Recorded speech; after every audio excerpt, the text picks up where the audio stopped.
Welcome to the British Esports Student Champs Cups Apex Legends. I am Waxen, joined by Bigfoot, and we are returning with some more Apex after a couple weeks break. Bigfoot, welcome to the stream. Thanks for having me, mate. And sorry I couldn't make it last time, but I watched as much as I could on the train. There was a bit of signal coming in and out, but it was a good week. Well, I was about to say last week, but of course a few weeks ago. Really good week. It was a little bit, didn't it? Yeah, a lot of stuff has changed. A lot of stuff has stayed a bit the same, but yeah, let's take a quick look at what we can expect and what has happened, obviously, in the weeks since we have commenced the Apex Legends Cups, and we're gonna be taking a look at the top 10 right now. And you know it, Bigfoot. You know them. You love them. First place, it's Gil Gen Z. But the teams actually I want to talk about more than Gil Gen Z themselves are the Coventry Crosshairs A and the Confetti Arrows. Yeah, they've done really good to catch up, but of course they're not actually in the groups tonight. They're in Group D and A, so they'll be on the other stream. And what we'll see tonight is in this top 10, Coventry Crosshairs, Confetti Arrows, GCS, UCB, Apex A, and Bedded Bears. They're all in a separate group tonight. So Gil Gen Z, the only team hot on their tails in the top 10, is Derby Diamonds. Yeah. And GCSB, GCSW Sandstorm, and HSDC Storm Apex. So they've got this huge gap of 5 teams before anyone in their group is actually hot on their heels. And that is actually a difference of, God, that's so much. 56 points is the next person behind them in the stream tonight. We are going to keep on taking a look throughout the next part of the leaderboard, top 10 to 20, because let's remind the people at home, we haven't been here for a few weeks. So the top 20 teams from across the 4 groups will qualify. So there could be a scenario in a world where you end up first place in your group, but outside of the top 20. It's quite hard to get to that point, but we have the Colonel Cyphers in 11, followed by the Kai Cobra Spitters A, the CC Warriors, Hellraisers B, and Cambria B. And the Bigfoot, if you want to take the last 5. Yeah, they're coming up afterwards. CRC Inferno, Loughborough College Lycans, MK Cryptic, Cobra Spitters B, and WVR Wolfpack Orange, who are all on like about less than 30 points. So that's nearly about over a third of the way behind the top hitters. So they're going to do a lot to catch up, but they can still qualify through to the top without getting up to like the full hot on the tails first, second, third place. And qualifying to the finals, they will have a chance to do even better. But there is definitely a few teams that are dominating right now. Absolutely. And now let's jump into the groups that we have on display tonight. You mentioned we only get 2 of the 4 groups. Obviously, the other part of the action will take place on the B stream, and we are coming up with Group B, which is Gil Gen Z, and followed by probably one of my favorite top 5 favorite teams in the tournament thus far, the GCS Owls B. Often, Bigfoot, is when we get a second team, quote unquote, we get them to be completely obliterated in Student Champs, be it Apex or any of the other games. But the GCSB are doing very well in the overall standings. Like you mentioned, I think they're currently 7th or 8th in the overall standings, only a couple spots behind their main team. That tells me that GCS has a lot of players that love Apex. Yeah, they're doing pretty good. Still about half the way behind though, so over half the way behind. But yeah, that doesn't mean too much, because they will still very likely qualify to the finals unless they completely throw every single match that's going to come up, which I doubt will happen, because what we've seen from them has been completely solid. Moving on to Group C now, you will see at the top we got Derby Diamonds, who I mentioned before. They are the closest to Gil Gen Z in the stream tonight on a total of 51 points, but that is actually only 1 point ahead GCSB. So very, very similar standings, similar amount of points, and it will be interesting to see how they match up against each other. Hopefully we will see them in a duel, maybe even a hot drop together, and see who can come out on top. Yeah, but I gotta look slightly further down the point in the leaderboard, because we have the TCS Esports with only 3 elimination points, but they're doing very well for themselves with 14 placement points, almost as many placement points as the Kai Cobra Spitters, but obviously the 8-point differential comes in from the lack of elimination, which tells me that TCS do know how to rotate around the map, how to stay alive in towards those later portions of the game. But Bigfoot, we kind of expect on top for this performance, for this matchup today, but I gotta ask you, which one of the other 19 teams do you want to see perform, or do you expect to see perform best today? Well, honestly, from what we saw in the first 2 weeks, the game's changed. So what we've seen is actually had a biggest shake-up for a long time in Apex Legends. Yep. The Evo changes to the armor is so different. A lot more viable agents. We did see a lot of picks though, like we saw even now with the more the changes that made agents more viable. In the first weeks, we saw Newcastle picks, and some people would say he's not viable at all. I'd say still not overly viable, but the point is, with these new perk upgrades in the perk system we've got, any agent is viable. So whatever prediction I was going to give you right now could be thrown out the window depending on how much these teams have studied the new meta and got to grips with it.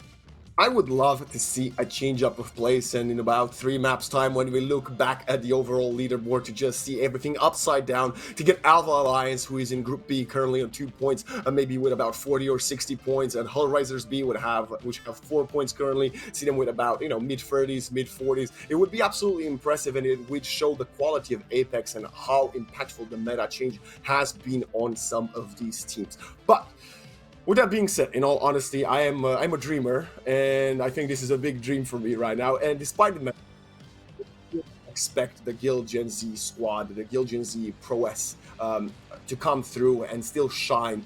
So far, in the games that they have had on stream, they've managed to win a total of 3 out of 6 rounds, which is a 50% win rate across maps with other top 5 and top 10 placements.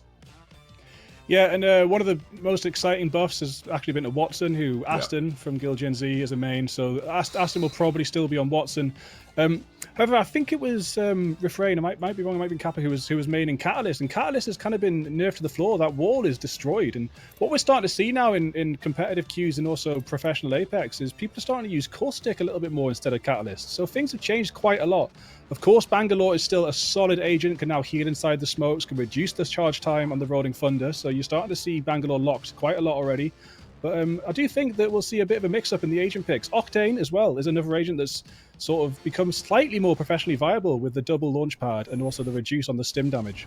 I would love to ask your thoughts on where Horizon finds herself currently, because it was one of these agents that we really wanted to see more in week 1, but in week 2 we had the chance of seeing a bit more Horizon. What are your thoughts on her in the current meta?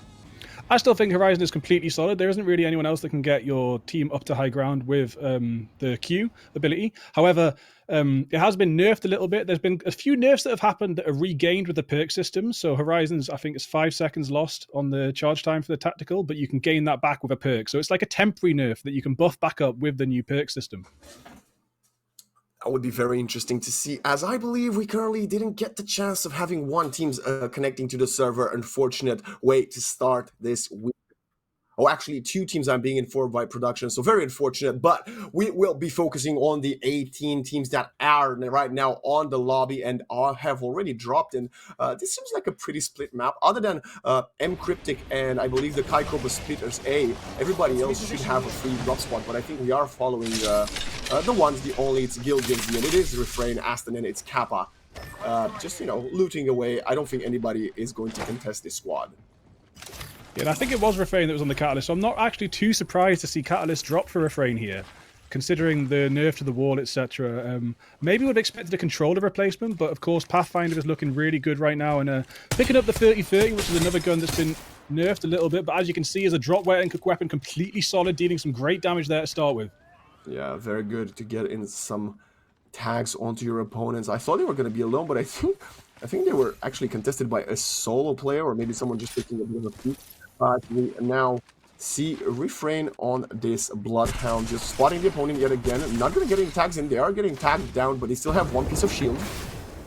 Oh, and tagged through the smoke. And an L-Star, another really, really good drop weapon right now. Such a high rate of fire.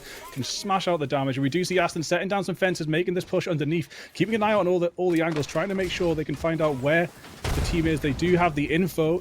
Going to set down a fence instead of keep pushing. Maybe waiting for that scan to push out. The scan comes through, tries to tag through the smoke, but doesn't catch anything just yet. Very patient. I wonder if the opponents realized who they're actually facing, as we're now taking a quick look at Steelfish, Blue Donut, and Cool Fighter. A couple of familiar names, obviously, this year, but we still Steelfish 1 HP running away from an opponent. Meanwhile, Giuseppe getting a kill or a knock onto Master Harvey 2004. Knock onto Splendid as well, Ilweek and Forces having a duel right now with a couple of the opponents, and down to white for both sides, but Elwick will come on top and will keep taking the high ground position, trying to spray with his Bloodhound. Yeah, Splendid already down, so that banner will have to be recovered, but in this situation, Forces goes down as well, and Wiki on such low health. Do you see Forces still alive, though? So the Rev can come in, but we Also see Wiki desperately trying to get some health before re-engaging in this fight. Yeah, at this point, you don't really want to go. I think you can just wait and try to recover the banner, play a bit later on, because you're probably outnumbered, I would assume, at least in a 1 versus 2 scenario. And, you know, at least you got a point. Okay, as I say that, they're taking Q, trying to switch onto a Peacekeeper, and one shot away. Can they come out on top? We see the jump in. Wiki now has to reload, but does manage to switch onto the Peacekeeper to maintain the peace for his side. And I think we'll be able to actually retrieve the banners now. Yeah, and that PK is definitely another solid drop weapon and a solid late game weapon even as well. So people will be using a bit of that moving forward. Right now we see a high-low fight, and we do actually see an evac tower drop. So there might be a retreat coming in here from Hazmat and Co. Yep, it does look like they're going to try and get away. Sprayed down from beneath, but I think they're going to get away barely with their lives. Schmoodler and Hazmat taking down a very low HP, but they're going to be landing right on Guild Gen Z here on their right. This might be an instant death sentence for them if Guild catch sight of them. Yeah, the loot doesn't look too good on their side. Not enough shields. Okay, we do have a half barrel playing pot right now on Schnoodle to get himself back to 2. But yes, this Octane, you were talking to us about the fact that Octane is definitely becoming more and more preferred, even at tier 1 level. And what are the changes that you think enables Octane to be one of these agents coming out more on top after this most recent patch? Well, there's a reduce on the stim damage on one of the perks, and you can also have a double launch pad. And the double launch pad is so crucial because it means you can get in and out of a fight. So before it was a one-way system to join that fight fast, but now you can come in and get out, and also just do a really, really efficient rotation around a zone if you need to move quickly. So Octane is becoming more viable. I'm not sure how much we'll see him in tier 1, but in this level, definitely viable. Refrain. A bit of a quiet one this far for Guild Gen Z, not something that we often see other than a couple of times. Oh, as I say that, okay, they're engaging and they're spraying down one of the opponents. Will get attacked back, but Refrain, oh my goodness, the L-star, and it's Schnoodle to be taken out indeed. Wow. Okay, well, I did jinx them, or I guess I did empower them by saying they haven't had much action. I think they're just taking it easy. You know, they're the top of the leaderboard. They have no reason to be hungry for kills. No, if they just play slowly every single game, engaging when it's necessary and when they've got the upper hand, they're going to end up on such an advantage compared to maybe them rushing into fights and being really hungry for more kill points like they were in the first couple of games. That's not going to do too much apart from enable Wraith to get away, I think, and rotate around this. But Guild is just going to stay inside that pocket there and avoid that Rolling Thunder.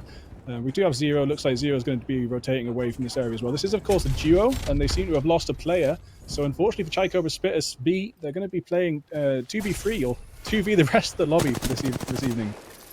Okay, a bit of damage, I think, being sprayed right there, down from Mirage on the Bloodhound, actually.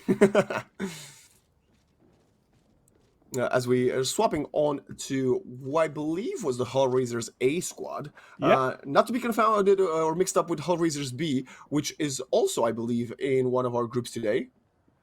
Yeah, but they're up against GCSB here and over at Stormcatcher, and it looks like the push is coming through.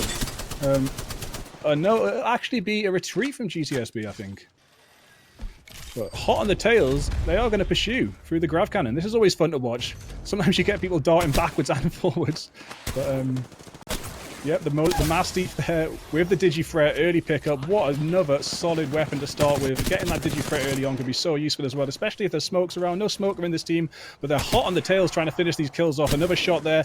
Getting to the mid-range, not really doing much damage. You see 11 hits, right, from when you get to about 10-15 meters, but still some. I mean, I knocked someone out of the sky with a Mozambique the other day. Like, was it just taking pot shots? But they were on such low HP, the 2 damage from the distance worked. So sometimes that spray can help if someone's already on really low HP. The spray can hit that last little bit of HP and just delete them.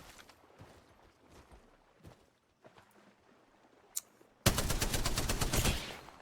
couple of nice tags coming in right now from Giuseppe. One squad nearby. A beautiful voice line coming in right now, just learning a bit of, I don't know, is it Japanese or Korean? Crypto, you know, I don't know lore-wise, but the voice actor sounds Japanese to me. I'm gonna Google that. Let me Google that. We don't want to obviously make any mistakes. No, of course not. Okay, a brilliant hacker and encryption expert. He uses drones. Okay, we know that. I just want to know what his background is. Thank you, EA. Oh, come on. Anyway, as I try to find the information, we are joining back. We see a bit of a repositioning gotta try to get yourself closer to the zone. But we see Apex meme kind of needs to be dropped some shields, or is going to be dropped by the opponents actually after a couple of sprays down from I think Mini and Giuseppe. No, Mini and Mirage are actually trading bullets, but Giuseppe is sneaking up behind. Yeah, this is a really, really big chase, but I think it's finally over there. Did one of them get away or not? But Mini does fall. So yeah, I think Hullraiser did pretty good to pursue them so far. GCSB just could not get away. Hullraiser just kept on running after them. But there might be one player standing. Moving back over to Guild though. See the Sentinel's been picked up, an absolutely solid weapon. Now Sniper Shotgun. This is a confident loadout.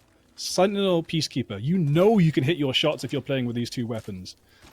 So really good to see Aston taking this confident loadout, and I look forward to seeing what he can pull off. Only 13 squads left, and it's going to be about to be one less player on the server. Splendid meets his death to the grenade of Aston from Gil Gen Z, of course it is. And then it's Kappa will finish Forces out. Yeah, 12 squads left. There were 13 about 5 seconds ago, but Gil Gen Z said, I have something to say about that. And yeah, they took yet another squad out the server. Yeah, that's Chai Cobra Splitters B gone. Gil Gen Z just keep racking up the kills. We said we might see them farming a bit tonight, but I do think they are going to play it not quite as aggressively as I expected, which I think is extremely smart and very professional of them. They're all players that I hope to have some kind of professional career in the future, being in the top of the collegiate esports right now for Apex. So doing this professional attitude of taking it slowly and not playing completely ridiculously and hungry for kills is really good to see. Okay, Tsubaki. I think it's the St. Vincent Sharks. With a pretty interesting comp, I have to say. I kind of like what they're running. Obviously, it's the Bangalore and Bloodhound Classic, but with a bit of a change-up that we haven't. I don't think have we seen any other team run a trio this way. It's a pretty solid one. I think we've just seen two different duos there as well. It seems like aside from teams not making it into the game, there's been a couple players that haven't. That's a little bit of a shame for some of these teams, especially when it's so crucial for them to keep their points up. We see in the north, you've got Wraith and Zero. They're looking pretty low, like with just two players. And I think there's another duo, but with the kills that have happened so far, it's hard to pinpoint exactly. I see Dripsy there solo on the other side of the map. But of course, we do have ratting. You can make it forward. That's Craven College Crusaders for Dripsy. You can try and rat for that team and get some more points on the board. There is currently 12 squads left, so still not too much for placement points if you go out now. So you want to be moving a little bit further forward if possible. Gen Z down on the bottom there. Alpha Alliance Esports on top. This could be very dangerous or very brilliant from Gil Gen Z, because they can expect Alpha Alliance to either reposition using the jump pad, or they could get sandwiched in between the team to the left and the team above them. But the Alpha Alliance seem to have wanted to rotate around the map, not just taking the launch pad, which probably was the correct choice, considering who was waiting for them underneath. Yeah, and Zero on the side, that is a duo. If there's one thing you don't want to do as a duo, it's go against the lobby leaders. So they might want to try and escape that situation before it's too late. Chai Cobra Spitters B, unfortunately, just two players moving forward. So hopefully they can move a little bit further around Guild Gen Z before getting deleted like the rest of them.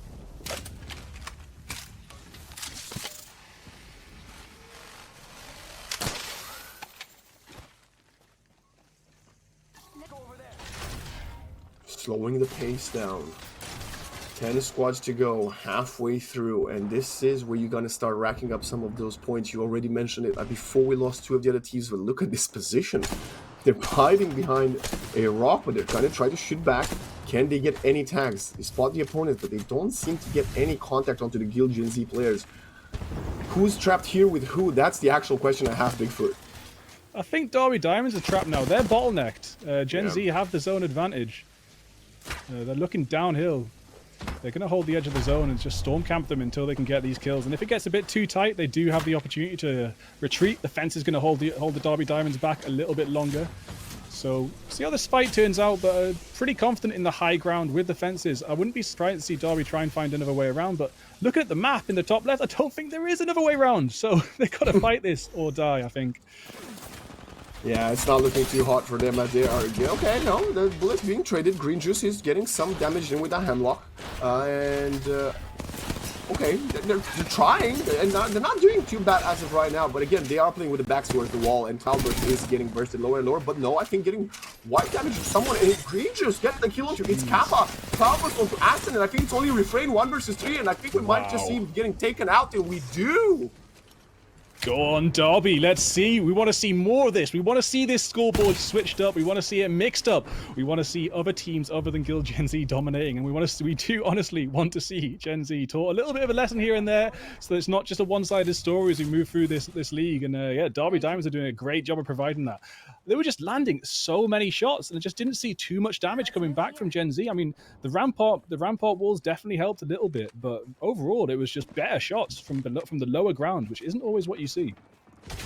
We did talk about them and their performance over the last 6 maps, and we did say they obviously going pretty okay as we see Pilzer just being shot in the back with Lagoon, Lagan, just getting a few shots in, but Pilzer will lose his life as the teammate are very far behind. Tsubaki is trying to re-engage, trying to catch someone by surprise, and will get a lot of good damage onto the opponent, but now trying to revive. Is this even doable? Unbelievable. He's committing to the revive, and yes, coming in through, but it might just pay with both of their lives. But no, Tsubaki's still alive. Not for long. Gets taken out. Pilzer, you were arrested by your teammate, trying to heal yourself back into play as Legion is trying to keep them away. And, okay. A bit of cover from Smokes. This is working somehow, and they might just get him back to life. Okay. Yeah, working in their favor somehow, Bigfoot. Absolutely clutch smokes. The down player could have pinged and really helped that spam through the smoke there. So getting that smoke down last minute and now managed to heal up back to full health. Pixler's healed up as well. They're going to make this push again, but they've got to get this entry damage. Good damage there to start with. The PK comes out but misses. Another shot is going to land for 38. 9 there as they move further and further away, but the chase will come through. Going to jump down from this high ground onto Hawkeye's now. Hawkeye's climbing up. Oh my days. Hawkeye's so low. Hawkeye does go down. Now, what about H-Ben hiding behind this rock? And Sir Waffy is all on them to catch Tsubaki off guard. But I do actually think I see a third-party shots coming in from the distance there as well to make this fight even more difficult. You're still fighting this, and I have to respect it. And what a nice... Wow. That was very impressive right now. It actually was both Tsubaki and Legion with a kill each, I think, in that position. And that's going to be looking very good for them as they take out yet another trio. And they got a couple of elimination points for their side. Looking very, very impressive as we are now moving on to HSDC. And they are looking very healthy. And they're lighting a lineup that is kind of a bit more like what we were expecting in the previous patch. Yeah, and as this zone moves in, there is 7 squads left, so we've seen quite a bit of carnage tonight. Of course, there was a couple of squads that couldn't join us. We might see 8 or 9 if they could. But moving forward now, we are going to... Oh, H-Shock, I like how they put their tag in. That helps a lot. Always helps a lot. Cloudburst now, last player standing, though, for Derby Diamonds. Going to be forced to do a bit of ratting, but... Oh, were they seen? Good. Then it doesn't matter if they were seen or not because they're detected and wiped out by AJC Smith. Okay. No, I mean, we were 10 teams about a minute and a half ago now, down to 5 as the zone is getting lower and lower. But look at the Kai Cobra Spitters, man. They were in a position all the way up north, and they managed to make their way into the circle. And despite being a duo, they are still in it to win it. And I gotta respect that. Every single person that dies is going to get them closer and closer to the dream of getting a victory right here. As HSDC, they have to reposition themselves. And I like how conservative all of these 5 teams are playing. I don't think we have any current winner still in the pool, at least not on what we've had on stream. So yeah, just getting a dub here, what would mean not just for your points, but for your confidence would be more than phenomenal here.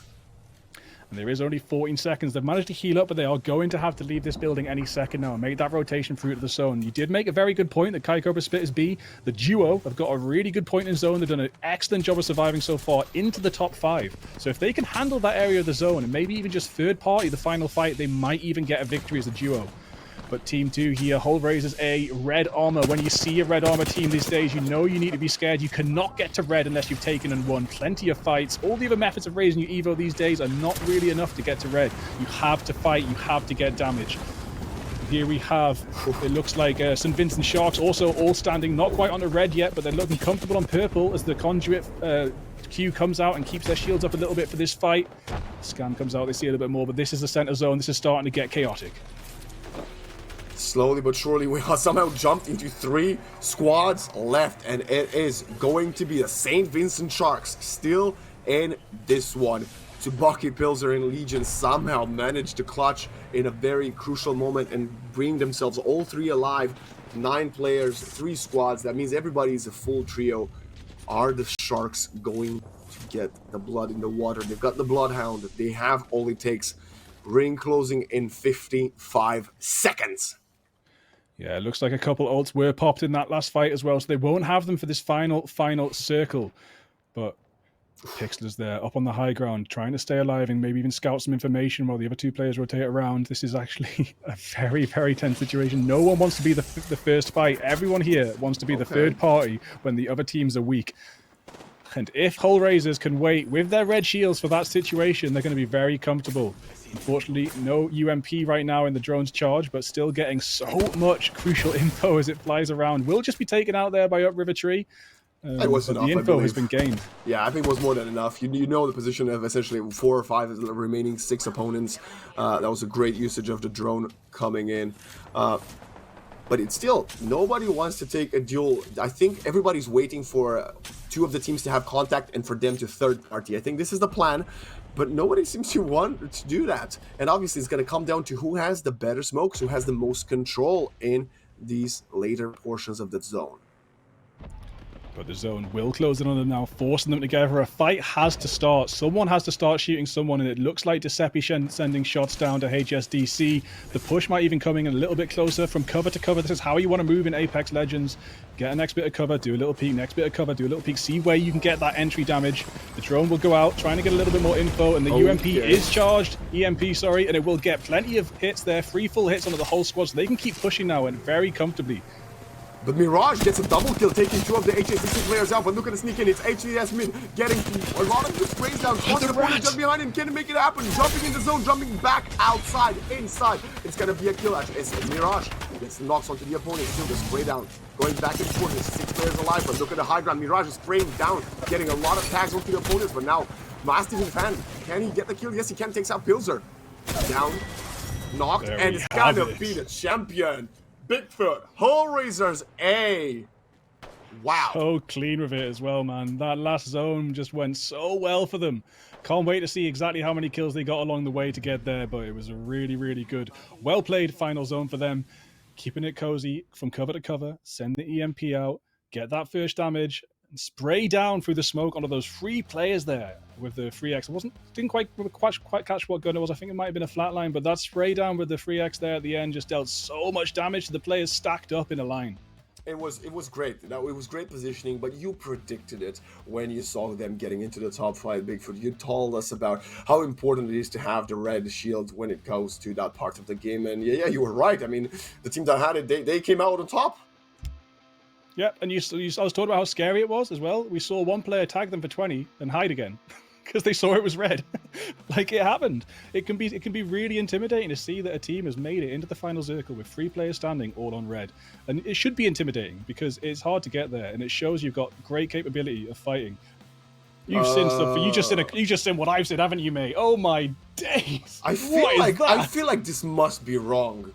No, mate. This is impossible. 21 kills for Hull Raisers A. And first place. Guild Gen Z, we were talking about them a bit before, only on 5. So they have been quadrupled by Hull Raisers. And we said we needed teams to start shaking things up a bit. We said it would be good to see someone else start to take these first places with high kill counts. And I'm not sure about the first week, but I don't know if anyone got to 21 or maybe even the second week too. I might have to go back through the Excel file to double check that, but that is a very, very high kill count. Yeah, this might be, if not the highest, is definitely top 3 performances that we've seen at Student Champs here for British Esports.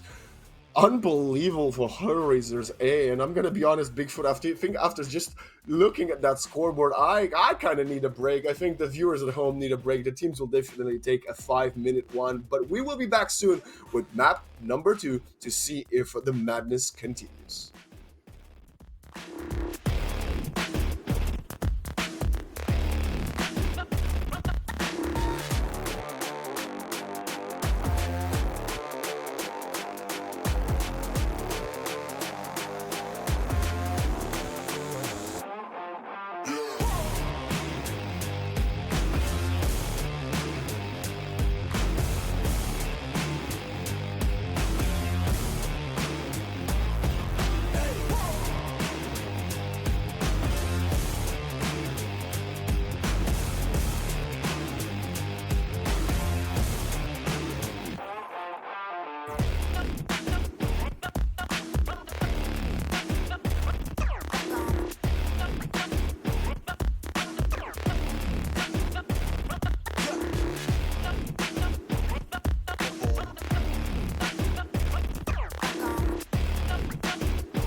And we are back with the second map of this Student Champs Cups for Apex Legends. Waxen joined by Bigfoot after what was an unnoticed, but in the end we did realize, stunning performance, dominating performance, what's the word to use for what just happened, Bigfoot? Because it definitely went unnoticed, at least on my side, and then we just look at the scoreboard at the end, and they...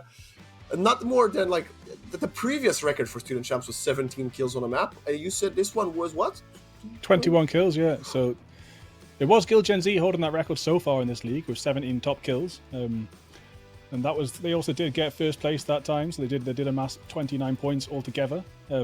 But with 21 kills and the placement points of 12 for first place, that will be Hellraisers getting 33 points there. So they're going to be moving up pretty steadily up the leaderboard. And with Guild Gen Z taken out so early on, with only a handful of kills and down in like, I think it was 8th place or 7th place, it's going to start switching things up a little bit, which is interesting. And it also provides a bit more excitement moving forward to the finals. So it might not be that one-sided story. So yeah, that's what I call it. I would just say surprisingly dominant, because Hellraisers, they've been a little bit of a quieter squad, but they've definitely asserted themselves tonight. We need to keep an eye on them. Yeah, I mean, it's something that I think is going to definitely affect the standings that we have available right now. To take a quick look to see what happened after that, again, monstrous display of skill, and this is Group B, so don't fret at home. They are currently not in the top 3, even not even in the top 5, I don't believe, but they have definitely overtaken GCSB.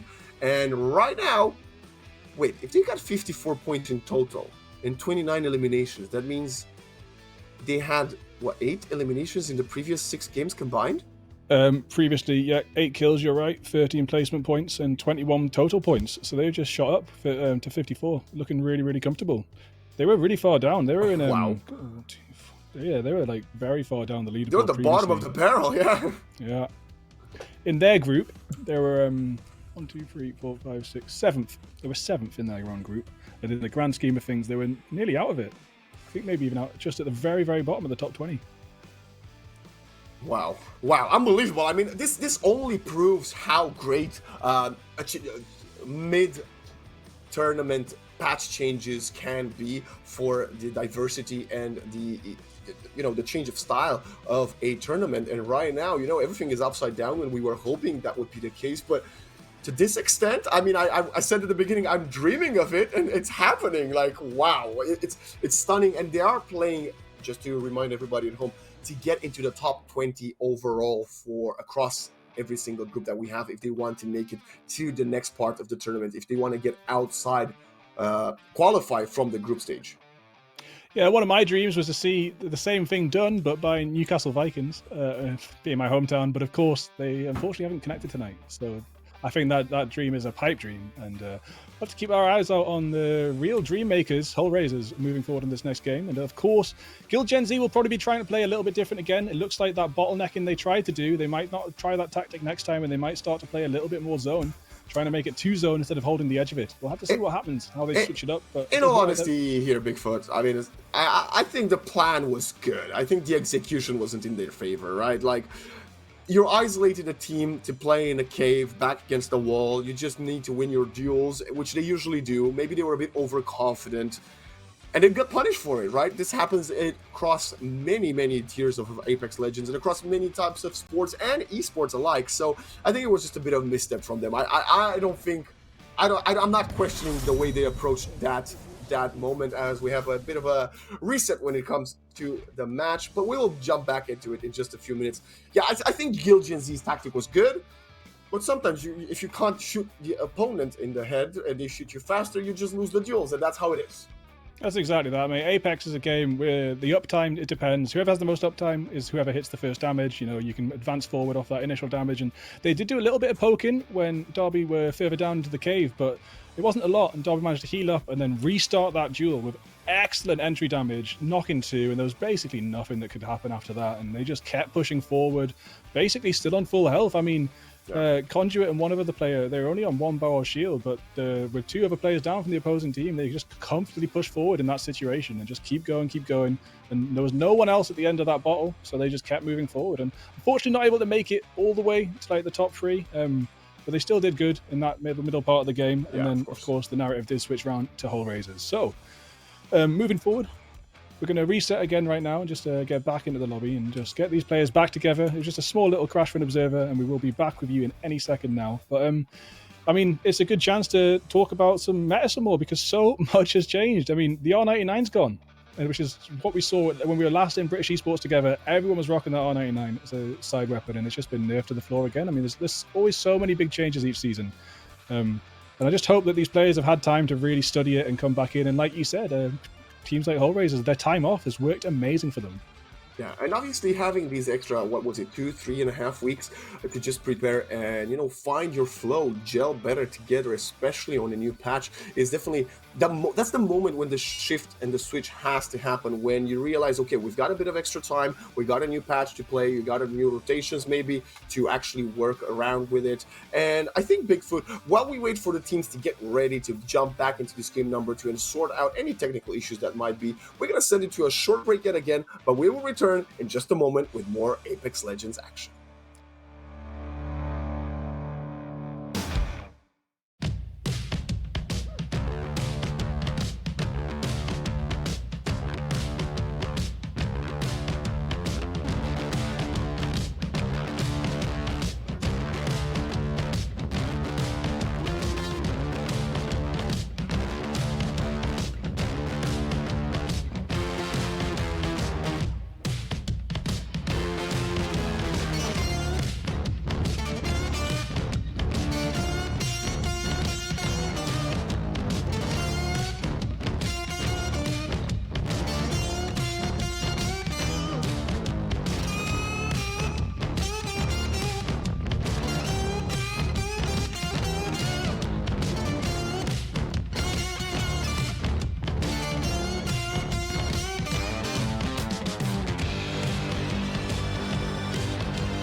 And we have returned. We are back. We're bigger. We're better than ever. Everything should be sorted out, Bigfoot, and we should have game 2 of the day underway. I mean, we've spoken about everything that there was under the sun. Other than one thing, what what trio composition-wise do you think looked best? Like, what were the agents that stood out the most to you in that first game 1? Because it was the first game of the new meta. Yeah, so where we were in the first 2 weeks, where we were in the Catalyst, Horizon, Bangalore meta, in the top tiers, which is what you'd see, 8 out of every 10 teams would have that exact lineup. Fortunately, we got a little bit of a mix-up moving through to collegiate esports, and we saw some curveballs, we saw Newcastle's, all sorts. Yeah. Right now, I think Conduit is looking really good. I think Revenant's looking really good, especially when combined with Conduit, so it's nice to see that over on HDC Storm. And the Bangalore. So that's probably my favorite lineup would be exactly what HDC Storm have just chosen. So we'll see how they get on in this match, because it's not all about your lineup. There's a lot more under the surface than that. Of course. But Aston, absolutely solid on the Watson. If you follow him on Twitter, you'll see him constantly counting his kill count go up into the thousands and thousands. So he obviously loves Watson to bits and knows how to play that agent fine. So that's also another really important point. It's not always the agent, it's also the player. And I wouldn't want to see Aston doing anything else other than Watson right now, because he clearly knows Watson inside out. Correct me if I'm wrong, but did the Hellraisers A squad that just dominated, my memory doesn't help me, did it win running at Pathfinder? Pretty sure, yeah. Which is Pathfinder's absolutely solid as well. I love my. I mean, honestly, it's kind of my main. I mean, I'm definitely not as good as what the performance we saw. Me and my trio have never, in our dreams, even hoped to get 21 kills in a single game. But I would love to see more Pathfinder. Maybe getting to learn a bit more from these guys. Pathfinder's looking great with that. It's basically a wall hack for a second. There is, of course, Seer. People have been using Seer. There was a lot of Seer in the first week. There was a challenge to get a flatline skid or something, so everyone was running him. But he was still looking good. But even though Seer is starting to look better with the odd perk here and there, people are still opting towards Pathfinder, and I don't know exactly why that might be. I mean, I think the tracking's really good, and I do prefer the ultimate myself. But as far as information gathering is concerned, I think they're probably about equal right now, but people seem to be edging towards Pathfinder a lot more. And speaking of Pathfinder, here we have LX Wiki making a heavy push. A scan in a few seconds, going to send out again. Spray down there with the Nemesis from Kane, getting some good damage, holding them back. But can GCSB do anything, or this Assault, anything more, if they get that initial defensive damage? Ooh, the knock is exactly what they needed. It's going to be Forces yet again being taken out. Oh, I think we see Forces died quite early, if I'm not wrong, in the first game as well. Very unfortunate for them. Oh my goodness. Oh! That was splendid indeed, but splendid will be no more as Meanie has taken him out. And Apex memes with getting the third kill onto Wiki. Yeah, Wiki, Forces, and Splendid, I think, made their way into the top 10 the previous match, but this time I think they're the first full trio to get eliminated, as we have Phoenix Dragon and Gogsby getting a kill each, Grogan Mashy getting knocked and taken out, and so is Master Harvey. It's a full squad wipe, and yeah, Sand just doing very, very good. HSDC Sandstorm, I believe this is, we're watching. No, it's CCSW, sorry, it's CCS Sandstorm. I think there might have been a mirror comp there. It seemed like it was similar agents for each team there, but we do see, I was just saying, one of the really good lineups there, Conduit, Revenant, and Bangalore working well together. Of course, Revenant and Conduit work best together when you have the shield charging and the ult. It's kind of like the biggest tank in the entire game. For a game that doesn't really revolve around the sort of tank classes and stuff you might see in Overwatch, if Revenant is anything, he's definitely a tank.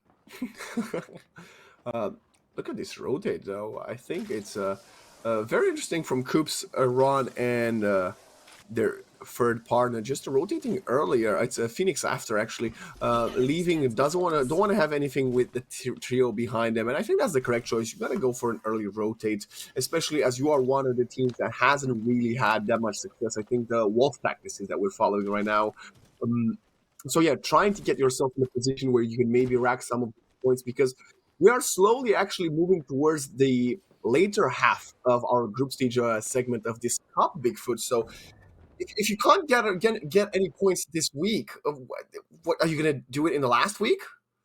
Well, I mean, it's possible if you really, really switch up the gear and get 3 victories and a bunch of kills, but it's very, very Okay, unlikely. 3 So yeah, victories. Yep, yeah, I see. in four, yeah, it's not easily done. Very, very few teams can win 3 games in a row, no matter who's in the lobby. You know, even if you're playing against people many, many ranks beneath you, you can still get third, fourth, fifth partied when you're low on health, and winning that many games in a row is a statistical improbability to say the least.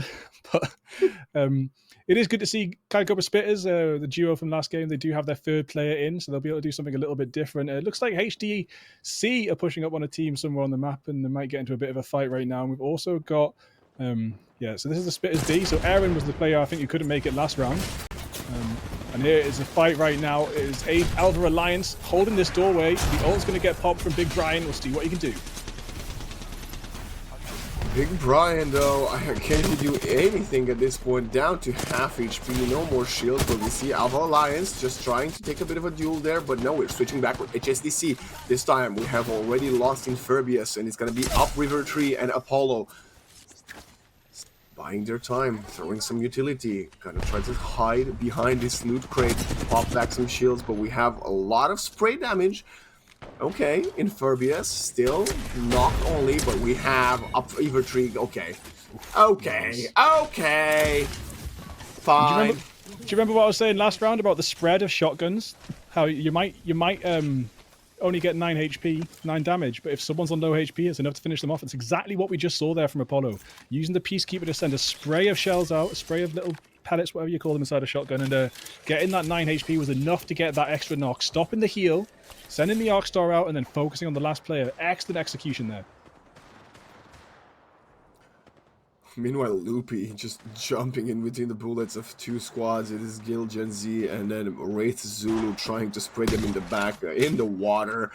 I don't even know where they're trying to go, but okay, Gil Gen Z will opt against pursuing that. Interesting. It's interesting as well because that would be a vengeance kill. That was Derby Diamonds running away. So if they could get that squad wipe there, it'd be a very, very early vengeance in what might be a little bit of a rivalry moving forward, especially considering they've slingshot themselves up to the 2nd place. But also, there's not really many places to go from out there in the middle of the ocean, so maybe Gen Z don't really have to worry about them just now, because when the zone starts coming in, they will be able to catch them off guard. But 2 teams here to fight. Kai Cobra Spitters B and the Derby Diamonds. Be interesting to see if Gen Z pursue this, knowing that there's 3 parties in the area, or just make a retreat. But moving over, we do have Wolfpack Orange. They finally managed to find another team here. Sending spray into the window does miss. They have them trapped inside of this hut, and they've got a high ground against spots on. Oh, wow. Do bullets fit through there? Shoot, I want to see. I reckon do. No. Whoa. They don't. Interesting. I've never seen that. I mean, I've only got a few hundred hours, but I've never seen that hole or thought that you could or couldn't shoot through it. EA, please fix. Please fix. Okay, Coop's gonna jump outside. Rondo not actually coming on top of that deal, but Phoenix after is gonna jump in behind line. Gonna get 1 knock, and it's gonna be Schnoodle and Drizzy. Okay, Dripsy is not gonna be long for the world. Sorry, it's only Schnoodle, I believe, the sole survivor. Ron and Coops trying to get a grab of him, hiding behind the wall, trying to buy as much time as possible. Interesting. This is definitely an interesting exchange. It is. It's very interesting. The Wolfpack have got the advantage. They're just trying to finish this off, but they're not. Oh, Snare going to get caught in the window there, unfortunately. Yeah, you don't want to commit a misstep at any point. You don't want to allow Hazmat to get you up, as he did manage to get Schnoodle back up on his feet. Not looking too healthy, Schnoodle is, but hey.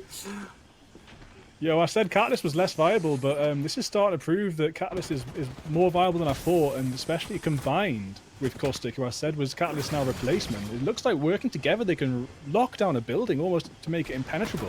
I think it's more of the fact that Catalyst was slightly overtuned in the previous patch, and now he's probably in a better place. As we say that, Ron will put an end to his life, and Schnoodle, okay, we'll get a few bullets in. I don't think you're converting anything. Still playing his time, but we'll get shot in the back in the end. And, hey, they bought a lot of time. Yeah, that took far too long. That should not have taken that long at all. But it does look good in the end here as Wolfpack Orange get 3 kills on the board. Moving forward in the placements, of course, as we move over to the Down Beast. Still see this fight here between Gen Z and Derby, who took them out last time. So they're trying to get this revenge, I think. I think the thing is they don't know who it is, right? Because the names aren't displayed in the game. It's just like Pathfinder 2022 or whatever. So they don't actually know that they're on. Remember that this is a vengeance kill for them, but they don't know inside the game unless they recognize the comp and recognize the gameplay. They can't know for sure. Well, I would assume, and I think probably a lot of the teams last game assumed that when we had the team top fragging with 21 kills and always showing up in the scoreboard, they would have assumed that was Gil Gen Z, but in the end, it wasn't quite that way, was it? And speaking of Gil Gen Z, we are seeing them right here. And again, a couple of long-range duels they're taking, and they're not coming out on top. They have definitely been losing more shield than their opponents on the low ground. Yeah, both teams managed to make it up to blue. I mean, I don't think there's been a full 3v3 yet from this drop. The other team, Kai Cobras, I think they managed to get out of here. But what does happen if you win your 3v3, you're pretty much guaranteed to everyone to be on blue or almost on blue. There's 500 points gained in an average from a 3v3 on drop. So it's a really, really good way to start off with blue. And if you make that rotation to another point of interest afterwards, and you're trying to third party a team that's just won, you're going to be on white and they're going to be on blue. So hot drops are almost encouraged, but it's a huge gamble, of course, because placement points are so vital as well. So it's really, really interesting new meta to see how they've encouraged this fighting and encourage you to go out and seek damage. I mean, you can run around the edges of the map hitting those Evo caches and stuff and trying to get it all build up the other way, but the real way to get damage is to get those team wipes.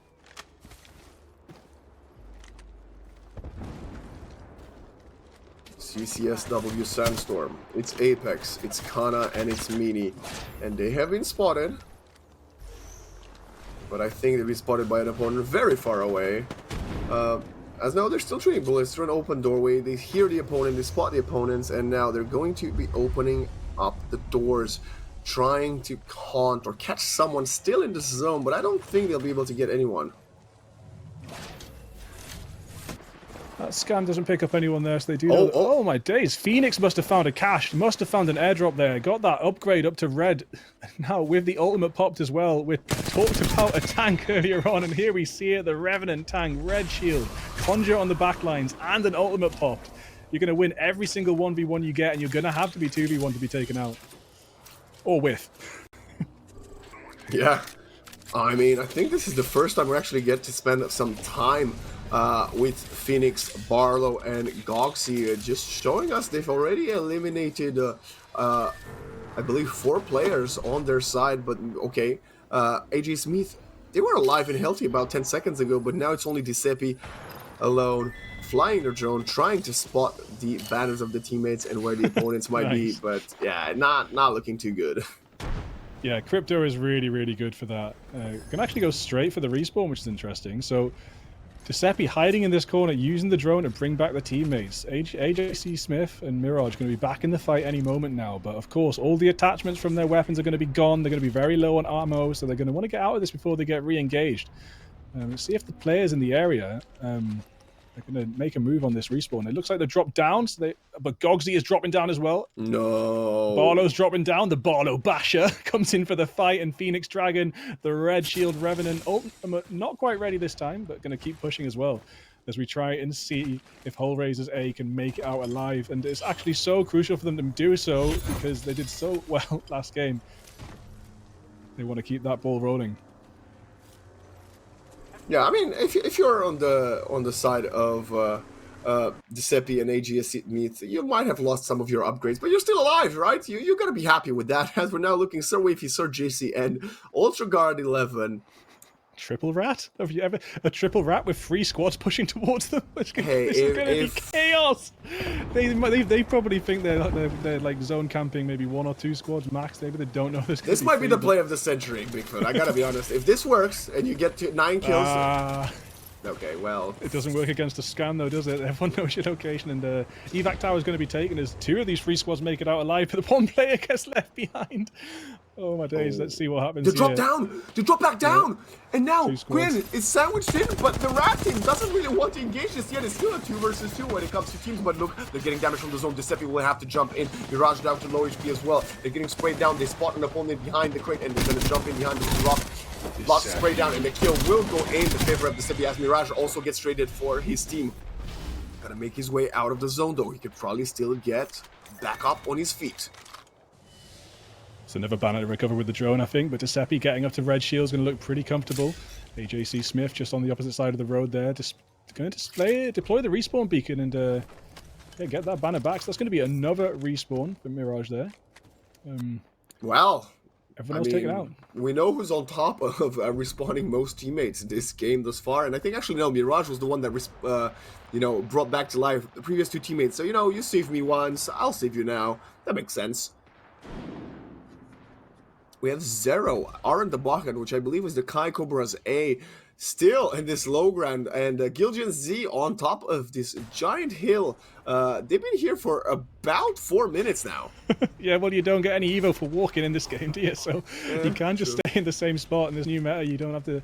I mean, you are encouraged to move around the map and hit those. I mean, hit those charges and that, and all the other things that get you. I mean, there's so many different things that get you evo now, and as you can see with Gil Gen Z just hanging around at this end of the map, they haven't really had a chance to get past blue, so they're going to want to start poking. They want to start getting some damage onto someone to build that blue shields up, because we have teams coming in with red shields. We have the Revenant squad with the Conjure on the back line in the red shields here. Speaking of which, here it is. Phoenix Dragon, Gogsley, and the Barlow Basher moving in on the Gen Z's location, but with 2 teams between them. A couple of Bangalore smokes just to cover a bit more the rotation, but I don't like that positioning from Sandstorm unless they can somehow come out on top of this duel, as Kane and his squad are getting pushed in by the zone. Kane loses his life immediately with a broken shield, but will try to get a couple of nice bullets in. They're still trying to get the Kane kill so they can get a bit of a point right there, but Apex has to abandon his team. Can Apex reposition himself with this Wraith? And look at Sandstorm. They are getting shot from all of the angles, losing 2 players. It's only going to be Phoenix alive.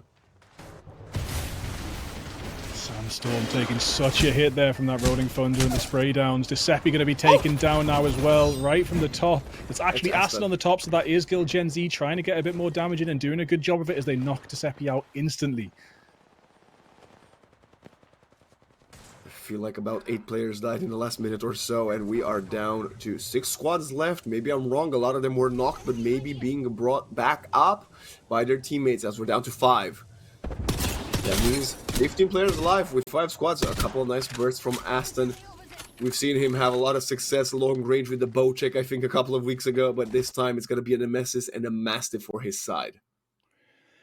Yeah, and getting a bit of damage and still 400 away just from purple shields, so holding that high ground and getting those pokes in is going to work well for them if they can keep it up. But as the zone moves away from them finally, they are going to have to make a rotation, and they might be moving into the sight lines of other squads here. There's quite a few. There's still 5 squads left in this zone. I think Phoenix might be dead now, the solo player. I think that might have been the squad that disappeared there. I just wasn't keeping an eye on the kill feed just for a second, and you blink and you miss it. There's so much action in these final zones. I think there were 16 players in 6 teams, and now there's 15 players in 5 teams. Yeah, so someone took Phoenix out, yeah. But here we have it. Gen Z trying to get that damage and trying to get their shields up before this rotation. They need to keep poking. All of them need like about 400 to move up. And Mastiff long shots? I mean, close to mid. I'm not sure about long. Get in zone at the top of the hill that they've been huddling over for the last 5 or 6 minutes will no longer be available to them, and let's see if this rotation is going to be successful. They see an opponent, they spray him down, and that's gonna be an easy pick and skill coming in for its Kappa and Refrain. As we spot another utility coming to fly in, a lot of utility. Oh my goodness, the damage is flying through, but no Refrain gets shot in the back, and once you get taken out, and it's Kappa as it's engaged. Zero and Wraith doing a lot of good work, but they're also losing their life in his team too. It's Giuseppe, it's Mirage. They were dead so many times, but they're still all 3 alive with this late game coming in just a moment. Yeah, it looks like Hellraiser's A are in the top 4, looking pretty comfortable. Red shield, 2 purples. They might be able to get another victory, especially as Gil Gen Z start to get picked apart in their duels. Oh my days, someone just jumps out of the zone on them, but the max level does get hit as AJC Smith just sprays down with the Mastiff and becomes the new kill leader. Their kills are through the roof yet again, but can they get first place again? Gilgen Z, it was actually, I believe, Refrain managing to get it's Kappa and Aston back alive, but look at them playing behind the stairs in low ground. They spot the door opening, they get a couple of tag bullets onto the Bahant, and I think it's only 3 trios remaining. We see Wraith smoking himself away. They're trying to fake or actually just try to rotate, and smokes up from the Bangalore across the other side. But look at Aston. He's taking the high ground. He's on top of the hat. Aston wants the blood, but he gets shot by Mirage and Giuseppe. Line has to disengage. Going hide again under the staircase. Yeah, it's good to see Gen Z full back up in full health. I think that Rolling Thunder was just so crucial in saving their lives there. If that Rolling Thunder wasn't popped by Kappa, I think they might all be dead. So it's just another situation is why your ultimate economy, your ultimates need to be saved for the perfect timing. And when you can save it out for a clutch situation like that, you can actually prevent your entire team from being wiped. So here they are, right in the corner, right on the edge. There's 1 minute. If the zone's actually closing, we're in the final zone and it's closing in. So what can Kill Gen Z do as they rotate together? Are they going to catch anyone first, or will they get caught? There goes the red shield, so that must be the Whole Razors A. They're out for blood. They want to stop Whole Razors getting the first place again, but it's Kappa and Refrain are both taken down. Mirage and Wraith. Oh my days. And now it's Chai Cobra Spitters B. And Whole Razors A are the last team standing. Whole Razors looking slightly better on armor. I think Bahant is running the bow check. We did mention just briefly that, oh my goodness, they just got bursted. Their shield has disappeared. They gotta disengage and pop some of that shield, but the zone is also pushing them. It's not looking too hot. Look at Hellraisers. They're holding very well. They get the kill onto Zero. Mirage keeps on spraying, needs a bit of reload, spots the opponent through the smoke, gotta give a nice reveal and gonna try to fly some bullets in just to cover for AJ Smith and Giuseppe. Going behind, going under the bridge, gonna try to catch the opponents by surprise. Mirage getting a lot of good damage, and it's going to be AJ Smith just behind. And Giuseppe getting yet another knock. It's going to be Wraith taken out, and it's going to be Whole Razors A. Bigfoot. Yet again, mate. Yet again. Woo-hoo! What a good Overwatch position there for Mirage, while the other two players, AJ Smith and Giuseppe, made that push onto the squad. Mirage, holding such a nice position, didn't even have to do much because that two-person push was just flawless. And Whole Razors A come out again on top. How many kills did they get? Give us 2 seconds and we'll be able to get the count, but that is 2 victories in a row. And already on 21 kills from the first game, they're going to be slingshotting themselves up to the top of this leaderboard. I have to say this. We have yet to have a team win all 3 matches on stream, because Gilgen Z didn't quite do it in the first week around. They won 2, so if Hellraisers A can pull the 3rd one here, I think we might just be in for the comeback of the century. A team that had, what did we say they had? Around, 8 points? 8 elimination points before today. Yeah. And now already probably, I would like to believe, in the top 5 overall standings that I think we will get after we will be coming back from a break. But let's talk about what happened there. I feel like the end game in itself, the last 3 trios played for the entirety of a full match.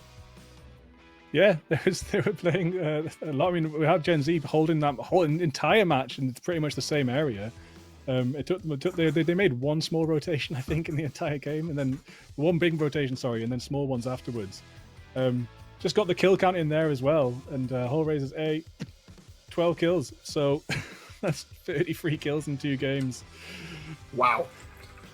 Wow. I mean, I am very excited for I don't even know what I'm excited for, because this is unbelievable. Again, we kind of were believing that the story of this tournament has already been written since week 1. Let's be completely honest here, Bigfoot. We were like, oh wow, we've got Gilgen Z, and then there's everybody else fighting for 2nd place. But it is teams like Whole Razors A showing up to play today. It is teams like the Confetti Arrows that had around 99 points that are showing us, no, there is a lot of good competition at this current level of Apex in the UK. Yeah, man. And speaking of Gen Z, they did manage to make it to 3rd place, but do you know how many kills they got? 0. No! Yeah, things are changing and fast, This is a one-sided story in the first week. Became a 2-sided story in the 2nd week, and it's starting to become a 3-sided story in the 3rd, and we're actually only watching half of the teams play right now. What's going on in the other streams could be making this a multitude of narratives. And I really look forward to seeing how this turns out and pans out for the finals, because when the first week we thought the story was written already, and now it's starting to look like anything can happen.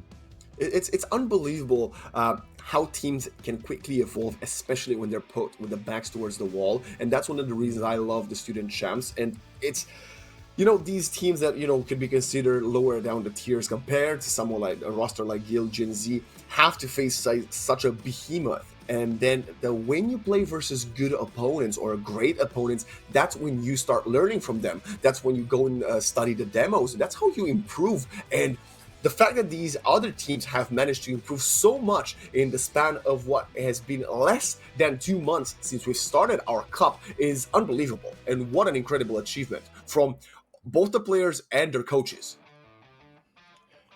Hellraisers A currently in 5th position right now. Wow. So they broke into top 5.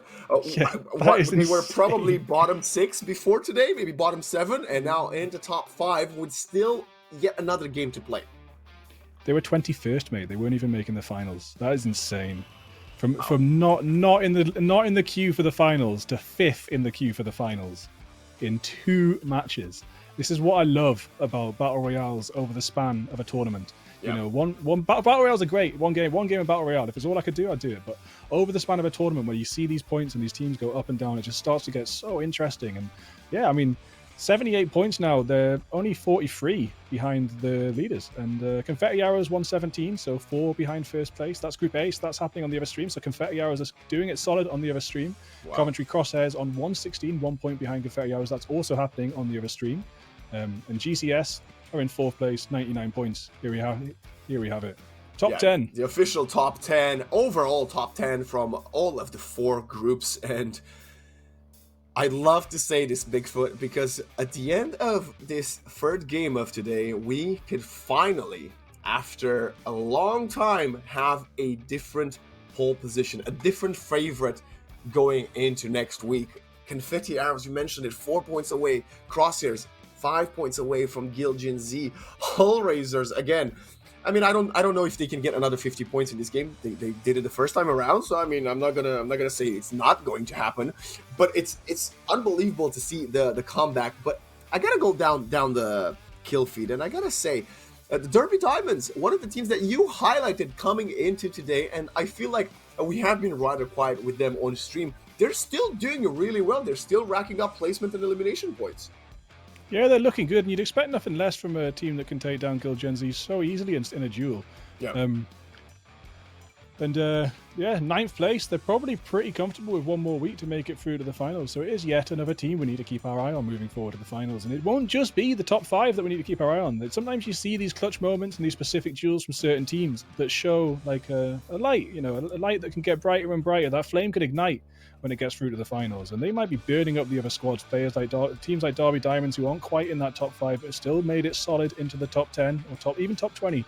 Their flame might truly ignite when we move forward to the final 2 weeks, and I'm really looking forward to it. I have to ask you this question because it's something that must be in the back of some of our players here. Do you really want to show everything you have in the group stage, or do you just want to play to be one of these teams, maybe not for the middle of the table, but for the upper echelon so that you can qualify? Because if you are one of these teams that comes in and makes a statement like Gil Gen Z, like Hellraisers is doing today, the teams are then going to go away and they're going to study you. And no matter, you can win all of the games in the group stage, it doesn't matter. You only need to qualify for the grand final, and that is the moment to make a statement. So do you think there's at least a slightest chance that there's some teams that are holding back? It's possible, man. I mean, I saw a really funny copy paste the other day in VCT, and they were saying, "Oh, Fnatic, they're not using Stratch yet against such a bad team. They don't saving for LAN." Yeah, saving it for LAN. But it was a copy paste and it was a joke, but it's actually a very, very valid professional tactic in esports. Yeah. Is to save your real tactics, the real plays for the later rounds. And people do it in boxing. They'll spend the first 3-4 rounds in boxing, like working out what their opponents are doing, how they're doing what we call poking in Apex. We call like jabbing in boxing. You're getting those initial entry hits, and only in like the 4th, 5th, 6th, sometimes even 8th, 9th rounds of boxing, so people really switch on. And it is a good tactic to take over to esports as well, is to not switch on fully until you've worked out your opponents and what's going to work best. But boxing is a one-on-one sport. We are in a death match here. There's 20 teams in the lobby, and there is so much chaos. Whatever you work out tactic-wise, it can get thrown out the window with a 3rd and 4th party, or like a random team coming up with a couple of ultimates on you out the middle of nowhere. I'm pondering to see if Gilgen Z might be the team that does that today. You know, I mean, they managed to break into the top 3 just now, but like you said, very quiet without any kills, very uncharacteristic from them, and maybe that is their choice. They were like, you know what, we secured it. We don't need to stand out as much as we have, and I'm curious if their ego is going to come into play and realizing, oh, wow, we're about to lose first place. We don't want to like dominate by 100 points as we have been in the first few weeks, but we still want to be in first place. So are they going to come up here, or is it just the fact that maybe when the other teams did spend the last 3 weeks practicing this new patch, maybe Gilgen Z had a few weeks off, right? I don't think they did. I had a brief interaction with Aston on Twitter. He was Okay. posting about the new patch, and I was like, "Oh, what do you think about it?" And he said he'd been holding back from comp queuing because it was chaos. Obviously, everyone at the different levels. So he was playing pubs mostly and stuff. And he had some interesting points about the new patch. So I know at least Aston's been involved in it. And like I said, Watson's got some really good perks. So as a Watson main, probably excited to get into the new patch. And I'd be very surprised if they've had full time off. One thing I think might have happened tonight is they've turned their Bloodthirst down, which is fair. If you've got the lead, you don't need to chase those kill points so much, because every kill point you chase is a gamble. So they'd maybe just trying not to take gambles. But what was interesting is in that round, seeing them in the final circle with blue shields. So they barely did anything to push forward on shields, which is kind of meta right now. It always has been in Apex, but right now you can't pick up a purple, you can't pick up a gold. Yeah, so especially you have to get it. Especially with the position, like when they held that top hill position just in the middle of the zone for what felt like forever, at least 5 or 6 minutes. And yes, they were dealing some damage, and whenever we were on them, it felt like they were significant damage, but probably in the off time when we were spectating some of the other teams, their impact definitely wasn't felt, right? Because in the end, like you mentioned, we did see they didn't have the necessary resources to carry them over the finish line. Yeah, there's resources are a really, really important thing in Apex. You need to get your attachments, you need to get your util, you need to get your armor up. That's one of the main resources right now. And they just weren't really pushing any of that. They had like reasonably comfortable loadouts, but had they gone around the map and won a few jewels, they might have had more purple attachments, maybe even a couple gold, which is crazy. I mean, the gold, it's the really, oh my god, I'm sorry. The gold clips. I can't believe that. The gold clips, they reload when it's in your pocket, so they're so effective for pushing momentum. With uptime is very, very important in Valorant. You know, you need that uptime, and just having 1 or 2 gold attached with the gold clip, just when you're changing weapon, it reloads in your pocket. It's insane. It can change everything. But so resources are so important in these duels, and yeah, the more squads you wipe, the more resources you've got. Let's go back to Hellraiser's A. Like, well, okay, they are doing it. They are not only making us believe that they will deserve to be a team. I mean, they clearly are a team worthy of being in the grand finals at this point. The question for you, I have, Bigfoot, is: do you think they can three-peat? I think so, and I'd love to see it. We've already seen them break 1 record tonight, mate. Why not break 2? I mean, I'd love it. I would definitely love it. I'm a believer. I've always been a believer in a lot of teams that don't seem like the favorites, and it's hard to say that they are not the favorites coming into this third game because they have been successful twice in a row today, including with the performance at the tournament with those 21 kills in the first map. So yeah, I mean, they're still the underdog for me because they're not in the top 4, obviously. Can you imagine they're winning 3 games in a row and still not breaking into top 3? Because I don't think they are. Even if they do manage to clutch another victory up, unless they can drop another 21 kills, they should still be further away from top 3. Maybe they would climb up from 5 to 4th, but I think that's about it. It all depends what happens on the B stream, because, you know, Confetti Arrows, Commentary Crosshairs, and GCS might have a reasonably bad game, and Hellraisers might have an even better game than the first one. And then, yes, they would shoot forward. They could overtake. They could reach. I mean, it's not likely, but it's statistical improbability, but completely possible for them to take first place now. It's possible. Okay. 50 points. Say they get 50 points, or well, I don't know, 30. No, they can take second. Sorry, my maths was off. Not fast enough. They can take second place right now. That's the best they can get. Because to catch up with Gilgen Z, they're going to need 39 points, and that would mean 27 kills. I think that's impossible. I think that's 9 squad wipes. I mean, so they could take second place if in the B stream the people who are in second, third, fourth place have a slightly bad game. But you know, at the very least, they've done so well to get there. I do think what they will do is turn the Bloodthirst down. Like I was talking about Gen Z possibly doing all night tonight. Is Hullraisers might just turn the Bloodthirst down a notch and play tentatively, play for zone, play for rotation, and play for the slower build up of that Evo armor. Well, we are only moments away from jumping into the third game of the day, and I am so stoked. I'm stoked. I'm stoked to see what's in store for us right now, because how Hullraisers came out of nowhere with the performance of the tournament. I feel like there's a few other teams that are currently lower down the leaderboard that they can maybe replicate that success. And I hope this is going to be inspiring, not just for viewers at home, but for the other teams in the tournament today to maybe prepare for next week and realize, oh wow, that team that was at the bottom of the barrel, they managed to do it. How about us? How about we get our heads in the game, we focus on this, and we show up to student champs what we actually have in store. The fact that Hullraisers want and can do this on stream, of all places, they had a couple of weeks, I believe, where they haven't played on stream at all, so they didn't really perform. But when the pressure is on their shoulders most, that's when they're thriving. It's something that a lot of young esport gamers should aspire towards. Yeah. We're nearly into the match now, and we'll see what the various aspirations of these different teams are and how they can actually execute those aspirations, because obviously every single team here is wanting to do what Hullraisers A have done in the past 2 matches, but it's just not that simple. Differing skill levels, the chaos of the Battle Royale. I do think the change in Evo has reduced that chaos a little bit, especially on drop. Like I was saying, it's white versus white armor until a team wins, or and it changes a lot, you know? The chaos of someone picking up purple on drop is a bit too much to deal with. It looks like there's more teams dropped out. I don't know why that would be, but in Zero with only 1 player inside the Kaikova Spitters B. So what started out as a duo turned into a trio is now reduced down to a solo.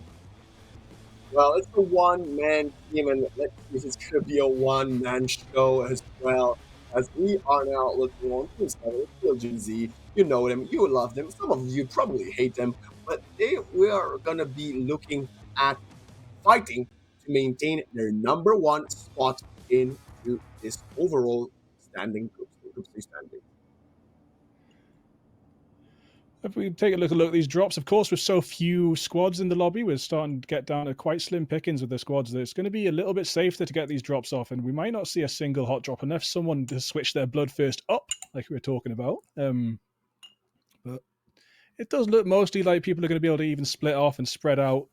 Pylon might be the only hot drop. Looking over quite a few squads in the northwest, though, we do have Guild Gen Z going towards Down Beast again, but I think the other team, 1 team checkpoint and Zero solo all by himself. Oh, I'm so sorry, Zero. What happened? So low.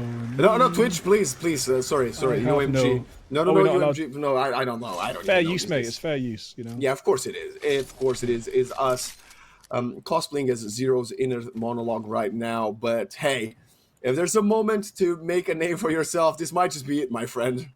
Yeah, go west and wipe Gen Z. Do it. Yeah. Show us who's boss. Show us. Turn him from hero and you become actually going from 0 to hero. That's what's gonna happen. It might be the easiest way to get the first couple hundred of Evo is just to go wipe Zero out. Oh, Refrain back on the Catalyst. So they've switched it up. Aston on the Horizon. They're going back to what worked for them in the previous weeks. Yeah, we've got a Watson only main though, switching over to Horizon. And Horizon, pretty good on this map, you know. We're pretty good on any map with that. Oh, we're starting to see a push here from Pixlers. Are they pushing or are they just looting unaware? It's going to be interesting to see how this turns out, because this is actually such a crucial duel for Gen Z. If they can't come out on top of this, they're going to be falling down the leaderboards. I mean, they're most likely going to make it to the finals no matter what, but still, they need to be in these games a little bit longer to get their practice in. No, I think they're actually out for blood. I think they realized what the game plan, they were playing way too passive. It's not like their style, and I think they're probably going back to what has worked for them. As I say that, though, they are being slightly cautious. They don't want to throw away their lives into a disadvantageous fight, and now they have the advantage. They are on top. They have the surprise element of the high ground, but they're going to give it away just to attempt pushing their opponents. Yeah, they're trying to get that entry damage like I've been talking about being so crucial. And there we have it. What a shot from the Sentinel there. Entry damage done. They just need to keep moving forward, get this uptime going. The smoke came out, the retreat's going to come through, but the spray out is going to come through the smoke. Plenty of damage dealt there by Aston with the Havoc. The push comes up from Refrain on the high ground too, trying to wrap around the enemy, going to get a bit of a spray down. Unfortunately, only does 29 damage there, but still moving forward, still looking extremely comfortable. I think this will be a squad wipe for Gen Z. I don't think there's any chance they're going to get away from this onslaught. Good start. Good start. It's only Tsubaki, though, being knocked as of right now. Legion and Pixel, they have to choose. Do we really want this or we don't? And I think the choice has been made for them as Refrain comes in and gets one down. Yeah, I think you should just run away there. I honestly don't think fighting for the res is the correct play. If you ask me personally, Bigfoot, what are your thoughts on that? Yeah, I think running away is, if you can craft ban, is definitely the one. Just need to double check that team comp and see if they did, but you know, if you do have that banner crafting ability, the minute the fight really starts to go to the other team, I think it's very important for one player to get out of there and just focus on crafting. However, what we have seen with this new meta of crafting banners is people know where the crafters are, and they know where the respawn beacons are, and they might not be chasing you down straight away, but they could run over to a Trident and speed their way to the nearest crafter and find you anyway. And there we have it. Just looked like Pixlers was trying to get away, but just... Oh no, it's a different fight, sorry, different squad wipe. It's no, actually it's not. Sandstorm. Yeah, it's Sandstorm getting the third final kill. So Gil Gen Z only managed to get 2, but Pixel was the one running away and was caught by Sandstorm in that fire. So if you're Gil Gen Z, you're not too happy that you couldn't get all 3 of the squad that you pushed early on. But they did manage to get out the blue shields, which is kind of the inverse situation of the last game. They've got blue shields before the first ring is closed, whereas the last game there were blue shields in the final ring. So moving forward in this map, maybe they turn the Bloodthirst back up a little bit. They have lost the Bloodhound, speaking of Bloodthirst, and I thought it might have affected them in that pushing down Beast, but they still managed to do it perfectly without that Bloodhound scan info. Excellent execution, but now it's actually back on Gil Gen Z as they're pinging another enemy, chasing another team down. Looks like the Revenant ult was...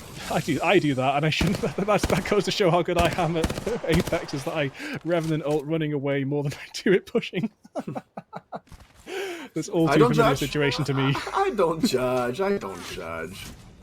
Sometimes you gotta do what you gotta do, and I think that's what the opponents of Gil Gen Z were doing just there. Yeah, it's crazy, mate. I played on launch and then coming back to it now to get back into the casting... It's like the lobbies are just mental once you get up past a certain level. Still good fun. Barrel stabilizer here. Level 3. Reduces recoil. Let's check out that area. There are spider eggs. Phoenix, Barlow, and Gogzy. We have seen them quite a bit in the first and second maps, and they were doing very good in mid-game, but just before entering both of the previous end games, it feels like they were caught by surprise or by a team that was in an unexpected angle and catching them off guard. So let's see if they are going to have more success, as we're now moving on to our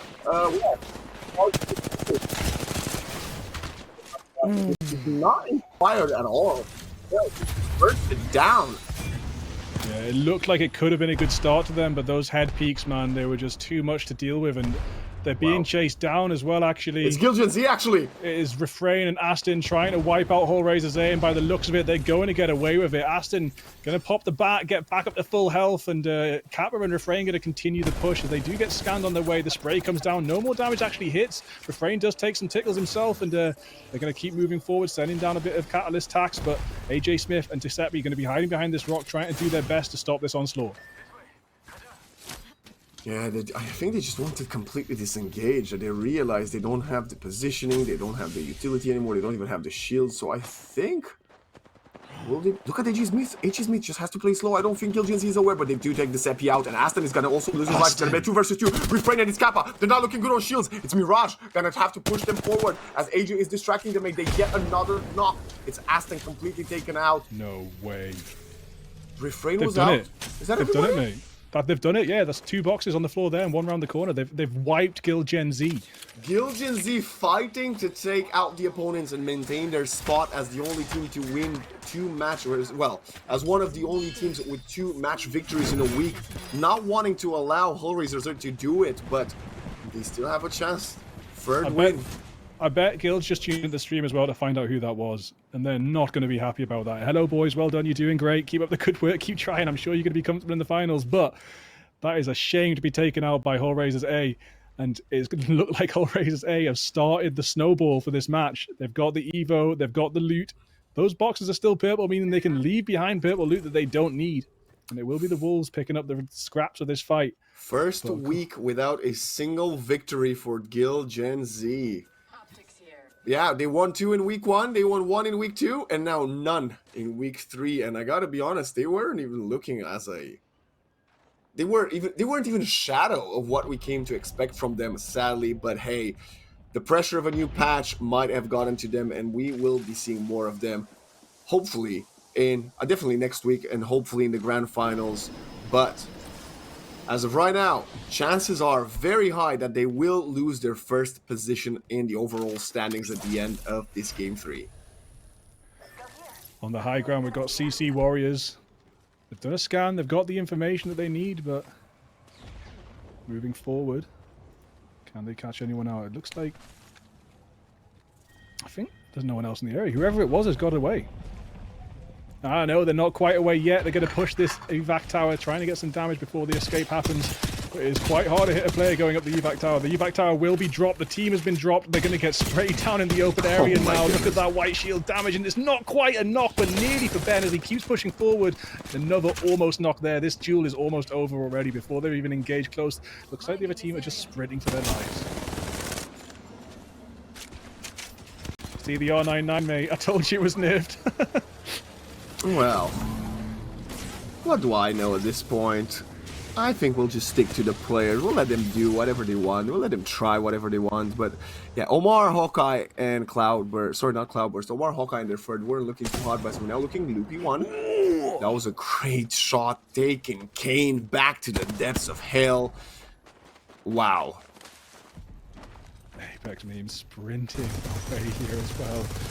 GCSB trying to get away with their lives. Another balloon dropped.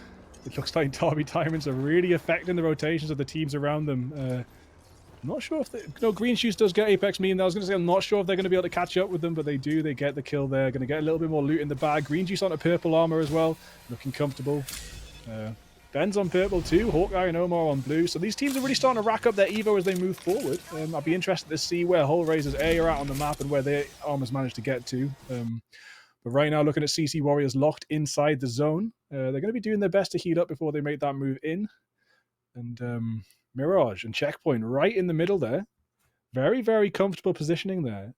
Should be really, really nice for Hellraisers A when the rest of the teams move in. This is already starting to look like a third victory, mate. I'm telling you, man, they've got comfortable loot, comfortable armor, and they've got comfortable zone positioning. There's not more you really need as a foundation for a victory.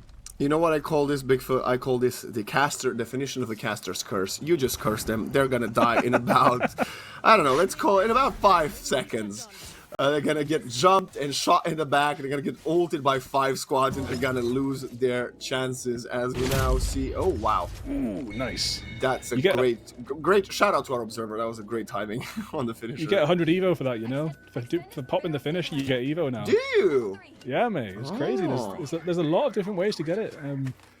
But when I was revising the patch today, that was when so I've been playing, obviously, since the patch came out, but I didn't notice until I was looking at, had to dig deep. There wasn't even on the patch notes website. I had to find a Reddit user that had uploaded every bit of data on Evo, and I found finisher there. I didn't realize. Yeah, shout out to dodgy Reddit user 1543 for that piece of information, bringing us all of the analysis through Bigfoot on the Student Champ stream. 9 squads left. We're already in the top 10. Yes, granted, we did start without quite a few of the squads on stream. But hey, top 9 already, and we see a couple of more elims, and it's going to be Ron taking out by Ultra Guard. People are going to be moving towards Checkpoint now, but they're going to be moving together. So there'll be more teams taken out before Hellraisers A actually have to fight any of them. It's very interesting to see how they've managed to do this in this third game, just to get such perfect positioning and let these teams do damage to each other. Of course, doing that damage does mean the remaining teams will have higher shields moving in, and Hellraisers have less of a chance to build that up through combat, but they've had some okay combat so far, looking reasonably comfortable. Derby Diamonds, though, double purples, 1 blue, looking pretty comfortable moving in. They are a little way away from the zone. They do have to maybe get something going in this duel before they move forward. Cloudburst, Green Juice, and Loopy 1. I think Green Juice might have gotten a kill earlier, and Cloudburst does spot an opponent who is very low in what feels like the depths of a swamp, and it's Sandstorm. Barlow Basher and Gogsy, they seem to be alone. Barlow Basher still waiting, trying to throw some bullets behind him to slow down this pursuit coming in from Cloudburst and his squad.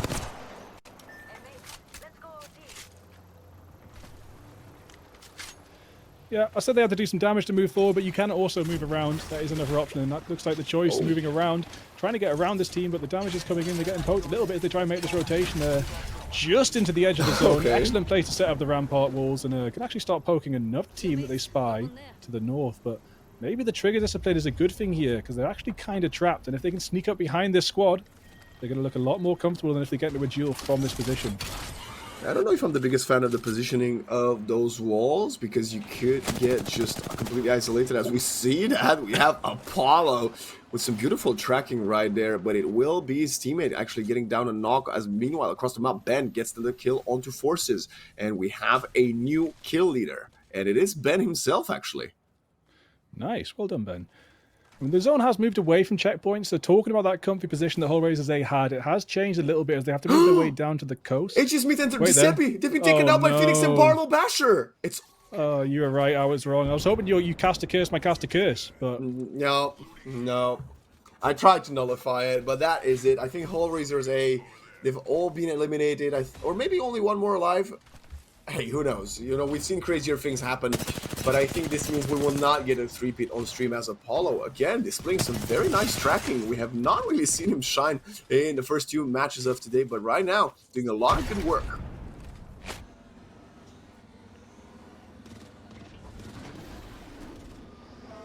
Round. Are you checking the chat to see if people are hating you already? Don't do that. I like to keep my hate unknown. That wall is going to pop any second. Yeah, nice shots there with the longbow. Really, really good weapon. One of my favorite weapons to bring down the rampart walls. Looks like the shield jammers came out, but again, shot down straight away. Another wall shot down. No shots landed onto a body here, though, for Upriver Tree, but they're in a very nice position in the zone. Really good loot and very good armor moving forward. If they just want to move forward to this zone and can... there we have it. The Revenant ult. Force Shadows has came out. Alpha Alliance still popping around. What? Well, lose their life in just about a second, but I think... Okay, no. Apollo gets every single Alpha does kill. get taken down by Phoenix. Okay, only 2 of them, yeah. I thought that might have been a bit of a misplay, just committing there, but no, they realized they had the advantage, they had the utility when it came to taking the duel, they were on top, and yeah, getting 3 elimination points is going to be very, very good for HSDC right now. Yeah, so 7 squads remaining, and HSDC in a very, very comfortable position.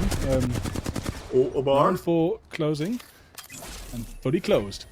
Last zone has popped up on the map, and we see there's no buildings in it, so it's going to be quite an open fight around the rocks on the coast there. There's barely any water involved, and I think that little bit of the map's got a bit of a slant to it as well, so there might be a team getting the high ground, but the high ground side of it is where more teams are. So if you can control that peak, you're going to be looking pretty comfortable as Ben takes down another player, Ultra God. Looking good. I think Ben is on his 5th kill already. Apollo with 2 of his own and a single assist. They're right in the middle of this final zone. It's a good place to be with these rocks.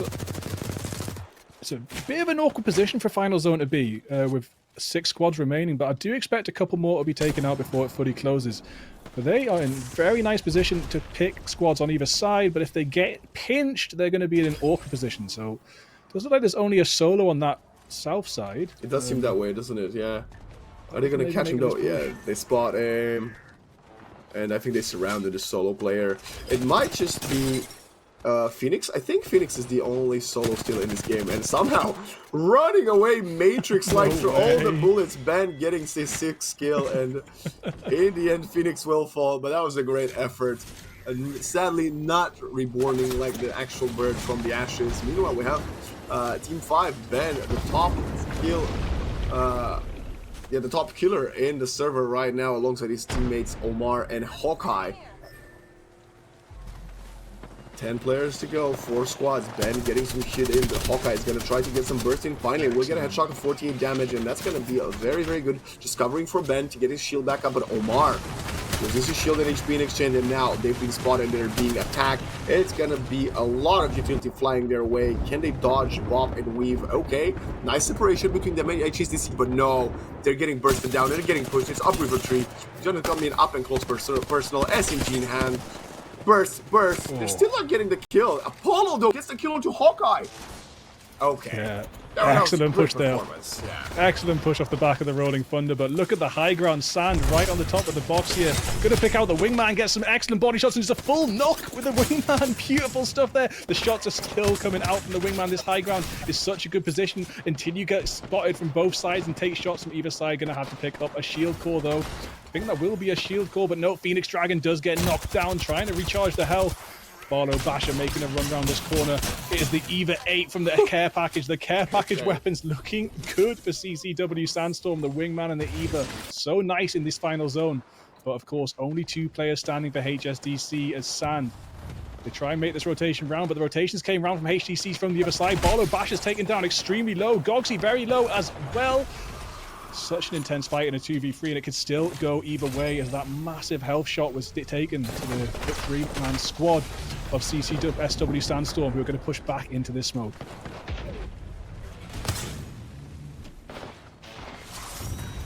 Oh, And we don't see it, but we didn't see the final kill come out, but CCSW Sandstorm managed to get it and clutch that victory as the last little heal comes out for Phoenix Dragon, who yeah, did good to survive that long, but I think it was actually mostly Barlow and Gogsy finishing that round off. I do believe Gogsy had a great performance, even in that map number 2. I think we've seen his name in the kill feed quite a few times. And yeah, first round in the board when the big boys of the server fight each other early and one of the team dies, the other loses a lot of resources.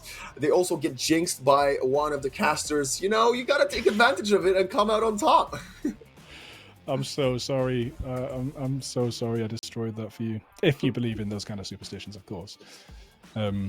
I really don't know what happened though. It looked like it was the bottleneck again. Like the zone they had the center of zone, but Apex does actually tend to shift sideways rather than inwards. If you're a PUBG mobile player, it's slightly more random. You'll know sometimes it can shift inwards, up, down, left, right. But Apex does seem to generally shift towards one direction and keep moving to the edge. And they were in the center. It moved away from them towards the coast, and they probably got bottlenecked on the way over to that rotation. I have to say, we have received the kill feed, and very interesting, the top 3 teams have gotten 8 and 7 kills respectively. But what I want to point out is, yeah, we really jinxed a lot of teams this one, because Zero, sadly, the solo player that we had on the server, got 13th out of 14th team that managed to connect to the server. So yeah, sadly, it wasn't what we were expecting to see in this third game, especially not after the first 2 ones. No, it's a bit of a mix-up again. It would have been great to see the record broken, but I mean, they're already sitting with the kill count record, Hellraiser's A, so it's going to be quite hard to beat, especially moving forward into the final when all the teams are a lot stronger. So we'll see if anyone can overtake that.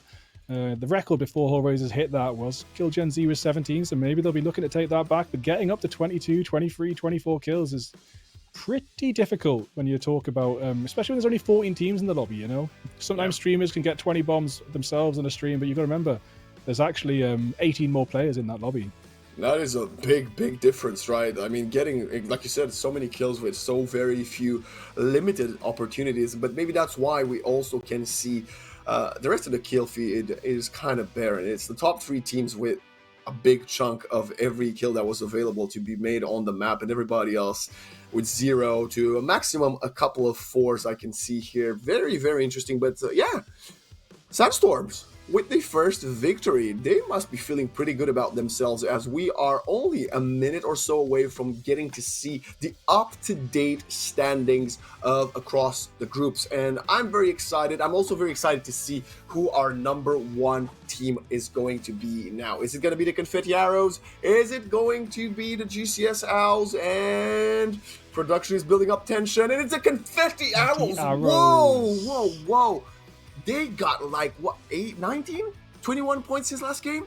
Something big's been happening over on the other stream there, mate. If you give me 1 second, I will be able to find out exactly what happened, because that is crazy. And not only Gil Gen Z has been It's not like I only can make my way through the Excel file and find out exactly what happened on that other stream. Not It only is- Guild Gen Z has been dethroned from the overall total point standings, but they've also been dethroned from the overall elimination points gathered. They were by far the team with most eliminations before the start of today, and now they've fallen behind just a single elimination point behind Confetti Arrows. But yeah, this is unexpected. If you would have asked me this about an hour and a half ago, but I'm more than pleased to see what. So the Confetti Arrows are our third team to take 2 victories in one night. In their third game, they got 12 placement points and 12 kills for a total of 24. In their first game, they got 12 placement points, first place, and 6 kills for a total of 18. Wow. Their second game didn't quite go the same way. They got 2 placement points and 1 kill for a total of 3. But that first and third game is what's boosted them forward to first place ahead of Guild Gen Z. A total of 17 points ahead as well. If Guild Gen Z just had a slightly better game just once tonight, they wouldn't have let that happen. But of course, it's the first, second, third place thing is more about pride than anything else, because all you're trying to do is secure a place in the finals. And that's when first, second, and third place really matter.